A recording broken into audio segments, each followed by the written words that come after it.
Hello' friends, এটা নতুন ভিডিঅ'লৈ আপোনালোকক স্বাগতম জনাইছোঁ। এই ভিডিঅ'টো আপোনালোকৰ এটা ক্ৰন'লজি ভিডিঅ' হয়। আপোনালোকে যাতে এতিয়ালৈকে পঢ়ি অহা বস্তুবোৰ ভালকৈ বুজি পাইছে তাৰ কাৰণে, আৰু যাতে অধিক বুজি পায়, অ'কে, বস্তুখিনি কনচলিডেট হয় তাৰ কাৰণে মই এটা নতুন ভিডিঅ' লৈ আহিছোঁ, এটা ক্ৰন'লজি ভিডিঅ'। চ' আমি প্ৰথমতে কি ষ্টাৰ্ট কৰিছিলোঁ, আমি যদি আপোনালোকে ভালকৈ যদি মনত আছে আপোনালোকে, প্ৰথম মই গোটেই টাইম লাইনটো from the Paleolithic age, okay, কেতিয়া আছিলে 3 lakh BC, okay, 3 lakh BC পৰা বৰ্তমান কেনেকৈ মৌৰ্য সাম্ৰাজ্য পায়গৈ, মৌৰ্য ডাইনেষ্টি পায়গৈ, তাৰ এটা ক্ৰনলজি লৈ আহিছোঁ। চ' প্ৰথমতে আমি কি পঢ়িছিলোঁ, পেলিঅলিথিক এজ। মই ভিডিঅ'টোত অলপ স্পীড ক'বলৈ চাম, আপোনালোকে জাষ্ট কানেক্ট কৰিব পঢ়া বস্তুখিনি ক'ৰ পৰা ক'লৈ আহিছে একচুৱেলি, অ'কে। চ' প্ৰথম কি আহিব, পেলিঅলিথিক এজ আমি পঢ়িছিলোঁ। পেলিঅলিথিক এজ, তাত মানুহখিনি কি আছিলে, ফুড গেডাৰাৰ্ছ আছিলে, মানে এডভান্স নাছিলে। মনত পেলাব, টুলছবিলাক যিবিলাক টুলছ লৈছিলে জীৱ জন্তু চিকাৰ কৰিবলৈ, অ'কে, সেইবিলাক ডাঙৰ ডাঙৰ টুলছ আছিলে, অ'কে। তেওঁলোক ফুড গেডাৰ্ছ আছিলে বেছিকেলি, মানে খাদ্য মানে গোটাই এনেকৈ খাইছিলে আৰু, অ'কে। খেতি বাতিত তেতিয়া সৃষ্টি হোৱা নাছিলে। আৰু টাইম লাইনটো চাব, from 3 lakh BC to 10,000 BC, okay. তাৰপিছত কি আহিব, মেছ'লিথিক পেজ, মেছ'লিথিক এজটোত। চ' মেছ'লিথিক এজত কি হ'ব, চ' ডমেষ্টিকেশ্যন, জীৱ জন্তু পোহা ষ্টাৰ্ট হ'ব। ডমেষ্টিকেশ্যন, বেলেগ বেলেগ জীৱ জন্তু পুহিব আৰু পুহিব, আৰু তাৰ প্লেচবিলাক কি কি আছিলে মনত পেলাব, অ'কে। আদামগড়, মেহেৰগড় এইবিলাক আছিলে, মনত পেলাব পাৰে। তাৰপিছত কি আহিব, মেছ'লিথিক পিৰিয়ডৰ পিছত ইয়াৰ টাইম লাইনটো চাব, 10,000 BC পৰা 6,000 BC এনেকৈ আহি আছে নেকি। এই বস্তুকেইটা মনত পেলাবলৈ চাব। তাৰপিছত মেছ'লিথিকৰ পিছত কি আহিব, নিঅলিথিক, নিঅলিথিক এজ। চ' পেলিঅলিথিক, মেছ'লিথিক, তাৰপিছত নিঅলিথিক। নিঅলিথিকত কি হ'ব, এগ্ৰিকালচাৰ অৰ্থাৎ খেতি বাতি ডেভেলপ হৈ যাব। তাৰ টাইম লাইনটো চাব, ফ্ৰম 6,000 BC টু 3,000 BC।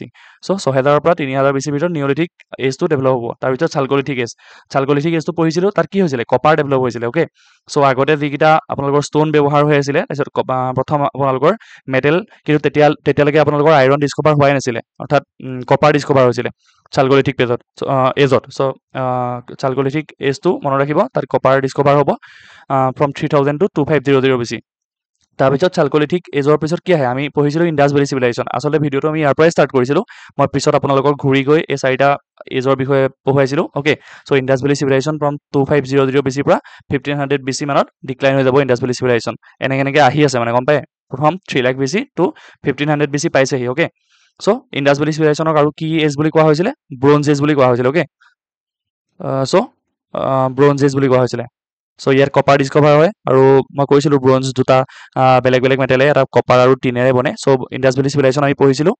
তাৰপিছত ইণ্ডাছ ভেলী চিভিলাইজেশ্যনৰ পিছত কি হৈছিলে, from 1,500 BC Indus valley civilisation শেষ হোৱাৰ পিছত বেদিক এজ আৰম্ভ হৈছিলে, অৰ্থাৎ আৰিয়ানৰ ইমাৰ্জেঞ্চ হৈছিলে, আৰিয়ানসকল বা আৰ্যসকল আহিছিলে। তাৰপিছত কি হ'ল, ফ্ৰম 1,500 BC পৰা 1000 BC লৈকে কি আছিলে, ঋগবেদিক এজ, অ'কে।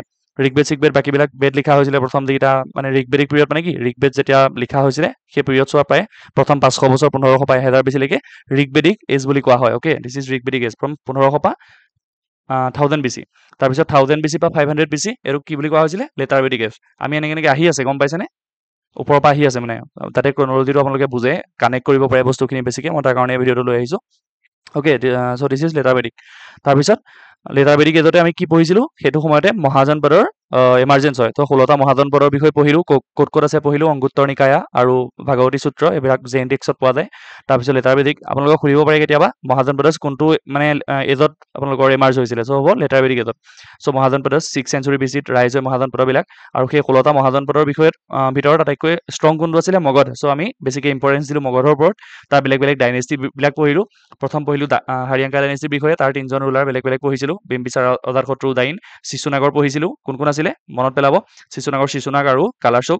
নন্দ ডাইনেষ্টিৰ মহাপদ্মনন্দ আৰু ধনানন্দ। মৌৰ্য সাম্ৰাজ্যৰ প্ৰতিষ্ঠাপক কোন আছিলে, চন্দ্ৰগুপ্ত মৌৰ্য। তাৰপিছত তেওঁৰ পুত্ৰ বিন্দুচাৰা, তাৰপিছত অশোক, অ'কে। সেয়া পঢ়িলোঁ। তাৰপিছত অশোকৰ পিছত লাষ্টৰ ৰুলাৰ বৃহদাৰ্থ আছিলে মৌৰ্য সাম্ৰাজ্যৰ লাষ্টৰ ৰুলাৰজন, মনত পেলাব, বৃহদাৰ্থ আছিলে, অ'কে। বৃহদাৰ্থ last ruler. তাৰপিছত আপোনালোকৰ মৌৰ্য সাম্ৰাজ্য, আপোনালোকৰ প্ৰায় মৌৰ্য সাম্ৰাজ্যৰ পতন ঘটে। চ' আপোনালোকে ক্ৰনলজিটো হয়তো বুজিলে, মই আপোনালোকক বুজাবলৈ চেষ্টা কৰিলোঁ এবাৰ, আৰু এনেকৈ ক্ৰনলজি বুজি পঢ়িলে আপোনালোকৰ সুবিধা হ'ব হয়তো, সেইটো কাৰণে মই ভিডিঅ'টো লৈ আহিলোঁ। আপোনালোকে আচলতে হিষ্ট্ৰী এনেকৈ পঢ়িব লাগে, ফাৰ্ষ্ট ক্ৰনলজিটো বনাই ল'ব লাগে, তাৰপিছত মাজৰ বস্তুবিলাক সঘনাই ৰিভাইজ কৰি থাকিব লাগে, অ'কে। চ' আপোনালোকে এই ক্ৰনলজিটো মনত ৰাখিবলৈ চাব, নাইবা লিখিও থ'ব পাৰিব। সদায় এতিয়া আপোনালোকে ৰিভাইজ কৰোঁতে বা ৰিভিজন কৰোঁতে কেতিয়াবা আপোনালোকৰ চব পঢ়িবলৈ সময় নহ'ব পাৰে, অৰ্থাৎ ধৰি লওক আজি মহাজনপদ পঢ়িম বুলি ভাবিলে তেতিয়া আপোনালোকে ক্ৰনলজিটো চাই যে আমি মহাজনপদৰ বিষয়ে পঢ়িম তাৰ আপোনাৰ মহাজনপদৰ পৰা প্ৰথম মৌৰ্যলৈকে পঢ়িম এনেকৈ ভাগ ভাগ কৰি ল'ব পাৰে তেতিয়া আপোনালোকৰ হিষ্ট্ৰীবিলাক কানেক্ট কৰিবলৈ সুবিধা হয় চ' এই ভিডিঅ'ত ইমানেই আছিলে আৰু আহিবলগীয়া ভিডিঅ'ত আমি মৌৰ্য সাম্ৰাজ্যৰ পাছৰবিলাক যিবিলাক ষ্টেজ আছে হিষ্ট্ৰী সেইবিলাক এনচিয়েণ্ট হিষ্ট্ৰী পঢ়িম আৰু তাৰ লগে লগে আপোনালোকক মই এনেকৈ এটা ক্ৰনলজি ভিডিঅ' জৰিয়তে হিষ্ট্ৰীৰ বস্তুবিলাক আৰু কনচলিডেট কৰিবলৈ আৰু কানেক্ট কৰিবলৈ সুবিধা কৰি দিম অ'কে চ' থেংক ইউ